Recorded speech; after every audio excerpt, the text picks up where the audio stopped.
And greetings, everyone, and welcome to Buzz for Good, where we talk all things nonprofits, the people they serve, and the good they do. And today's show provides another great lesson in why I love nonprofits so much. Say it with me, because they literally do everything. So today, I'm going to feature conversations I had this week with the nonprofit Radar, R-A-D-A-R, which is celebrating its 50th anniversary this fall, providing transportation for folks who might otherwise be homebound due to disability or lack of a vehicle. And then I'll pop over to Bedford County and speak with a local government official who makes it his mission to create fabulous community events that highlight and help local nonprofits. And then I will check in with a nonprofit that a few days ago made a giant leap, pun intended, as you will find out, by opening a new market stocked with locally grown produce and foods in an underserved Roanoke neighborhood. But first, I am Michael Hemphill, creator and host of this radio show, Buzz for Good, as well as the TV show Buzz that airs every Wednesday night, 7 p.m. on Blue Ridge PBS, where we feature the great work that nonprofits or organizations do throughout our community, and we provide the nonprofit with creative marketing tools donated by local advertising folks so that they can achieve more buzz. And you can find out all about this on our social media at buzzforgood.com. That's B-U-Z-Z 4 good on Facebook, Instagram, LinkedIn, YouTube, which has all 50 of our episodes to date. Our website is buzzforgood.com. I also want to invite you to celebrate one of the stars of our TV show Buzz on August the 15th, 6 p.m. at Hotel Roanoke's AKA Lounge. Now, you have seen this gentleman on Buzz as a spoken word artist extraordinaire, as a healing therapist for people suffering depression, and as the heart and soul behind It's Here, which is a tribute to his beloved city that we featured in our episode highlighting art and economic development in Roanoke, Virginia. He has even voiced Motown singing female meerkats on internationally acclaimed CC Bell's newest book, Animal Albums from A to Z. And now, Brian Harvest Black Hancock takes the spotlight as we celebrate the release of his second album called The Care Package. And again, I am sponsoring this free event that's open to all on August the 15th, 6 p.m. at Hotel Roanoke. We will also raise a glass to Brian's 44th birthday that night. So again, the event is free, open to all. Please register on our website, buzzforgood.com. And now, let's get to our show. We are going to feature a transportation service serving the Roanoke Valley, whose name I've seen for years, but was never quite sure what it did. Thankfully, its executive director, Nathan Sanford, is here to explain it all as Radar celebrates its 50th anniversary. All right, my first question.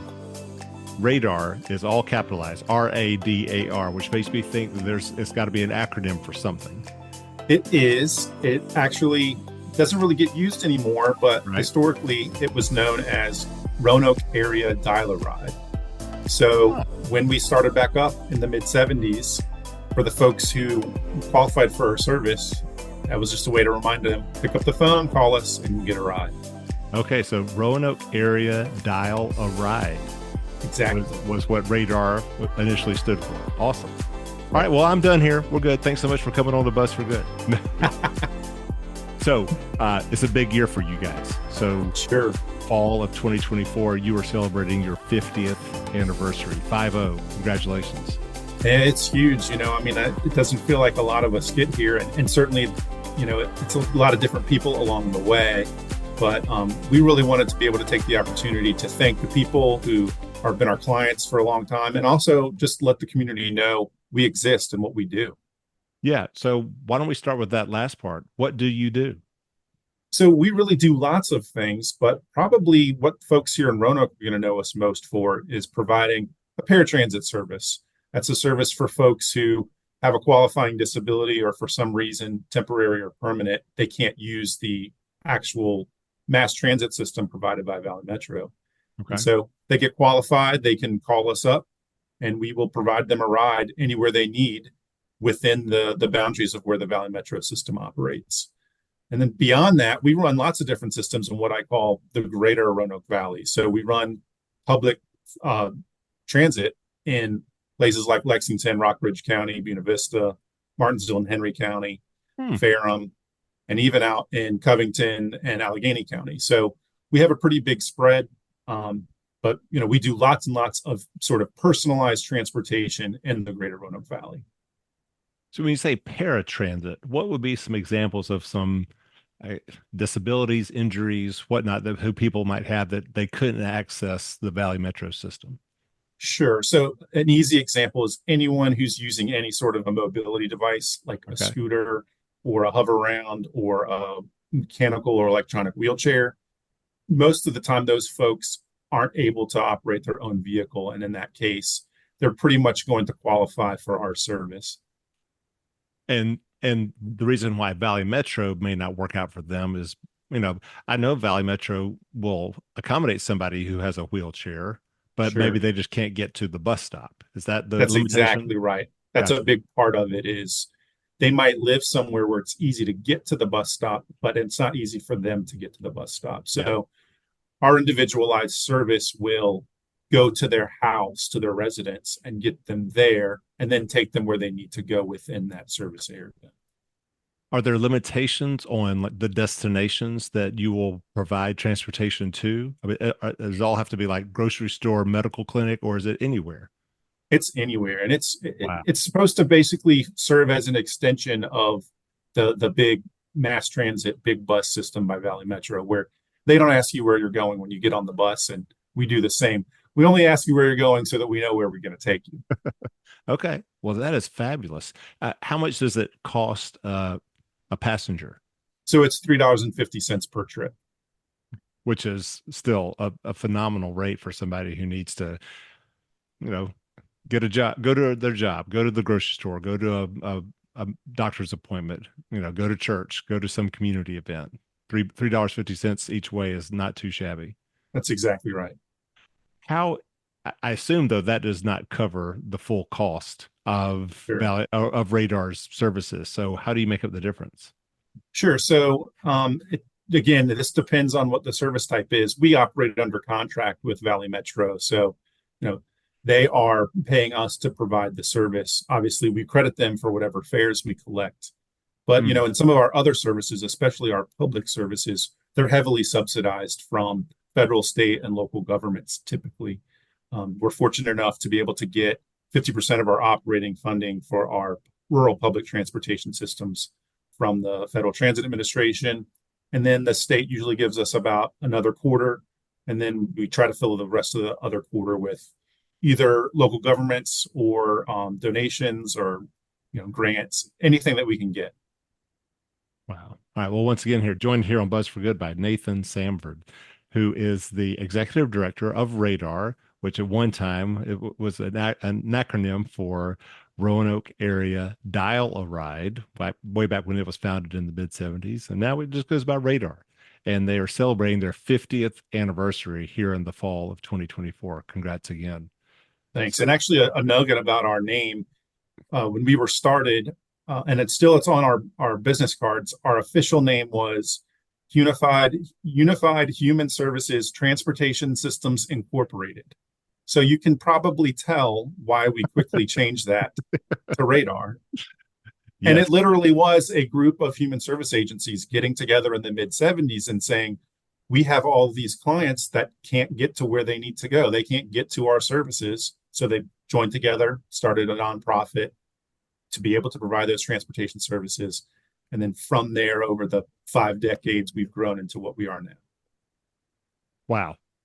Yeah, that certainly is easier to remember than all that you just said. And there's forms on the internet where it doesn't fit. There's too many characters. Yeah, Yeah, Radar's the way to go. right. And the website is radartransit.org for those who maybe are in need of their services. That's correct. And there's information there about all the very different services that we provide throughout what I call the greater Roanoke region. And you can get information on fares, service maps, locations we go. Pretty much anything you need's there. And of course, you can always pick up the phone and call us. Uh, is income is that factored into who you will pick up as far as, I mean, do people have to have a financial need for your services, or is just truly they just cannot access public transportation or they can't drive their own vehicle? Yeah, here in Roanoke, operating the STAR program for Valley Metro, there's no income based check on that. It's purely whether or not you have a temporary or permanent disability that's preventing you from accessing Valley Metro. The types of, people who might come to you, yes, you mentioned paratransit and maybe they have difficulty.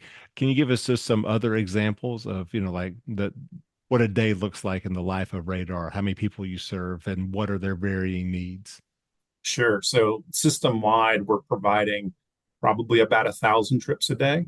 Ooh. And we have anyone from people that are getting off a third shift and going home in the morning, or people who are going to third shift work at the end of the day. We have a group of folks up in Lexington that I've heard about who used to pull to get a van and rent it. The 12 of them decided, you know what, it's less expensive and less frustrating for us to just use the Radar bus there. Mhm. So, it takes all kinds. Another story that I think of is when we started our system up there in Lexington. We heard of an individual there that was charging their neighbors $30 for a trip to the local Walmart, and now we're able to provide it for 50 cents. So, we're helping people who are kind of stuck in a situation where they don't have transportation, and we're able to make it a lot easier for them and certainly a lot less expensive. Hmm. Bravo, bravo. Uh, 50th anniversary. Are there any events that you guys are planning just to make people more aware of Radar's legacy here in the Roanoke Valley? Yeah, we're thinking of a couple different things. We haven't ironed down all the details, Okay. but we're thinking of kicking it off at our we have an annual golf tournament where we bring in friends and vendors and people who we've worked with over the years to have like a nice day out and a nice lunch. So we're thinking about kicking it off there. That'll be in mid-September out at Hunting Hills. And then from there, we're planning to have periodic events throughout the year just to make sure people stay aware of us. We're exploring wrapping a few of our buses in something special for the 50th anniversary, maybe having an open house at our headquarters on Shenandoah Avenue. And we've got lots of different ideas. So the idea is you hopefully won't only hear about us once over the next year. And I guess we were talking a little bit before we started recording here. The marketing of Radar. I've seen those buses, in vans for years, and wasn't entirely sure exactly how it worked.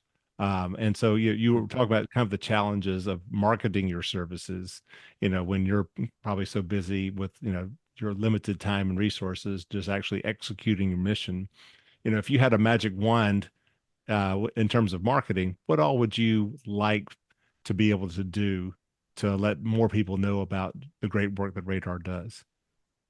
But we'd certainly like it just to be more common knowledge of the good work that we do here, whether that's, through TV, print media, whatever that is, social media for sure.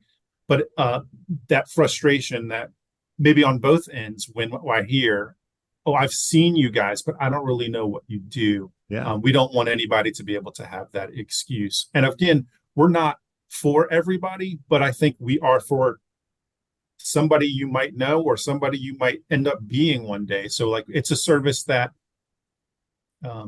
it's really useful to know that it exists because there might be a time when you or a loved one or a friend needs it. And it's the way to do it is, oh, I know it's Radar. Let's give them a call and get this set up. Yeah. So who are some people that you would not be a good fit for? So, out in the rural areas, we're for everyone. It's public transportation. Anybody can get on the vehicle. But if you're right by a Valley Metro bus stop and you can hop and get on that bus, that's going to be a much more efficient way for you to get where you're going. Yeah. The nature of our business is it's more individualized, therefore it's sort of more expensive per person that gets transported. So if you're, healthy body and able to get to work and use the mass transit system, you probably don't need us. You have a really good working car and you can get back and forth to all the places you need to go. You probably don't need us. But we're an option for if you do get into a situation when you might need some transportation. Yeah. And when you say, you probably don't need us, it's actually you're going to discourage people from using your service because they already have other needs. This is, you have very limited bandwidth to, just meet the needs of the people who actually do need your services. And so therefore, if you have transportation, if you can access Valley Metro, et cetera, you're going to be encouraged because it sounds like great to me. Yo, $3.50, and you'll come pick me up and take me to wherever I want to go. Sure. And I don't have to worry about driving and gas and parking and all those things. Great. Sign me up. But I imagine you probably get some of those calls, but you do screen out exactly, whether they really do need radar or not. That's exactly right. And we really, because we operate so many different services, when we get that phone call, we're able to either direct them to the appropriate service that we already operate or through our network, just knowing what else is out there because we've been doing this for 50 years. We know who to refer them to get them to a place that they might be able to help. So if you're a veteran and you're accessing the VA in Salem regularly, they're going to be able to help you out with some individualized transportation, especially if you're coming from somewhere outside of the Roanoke region.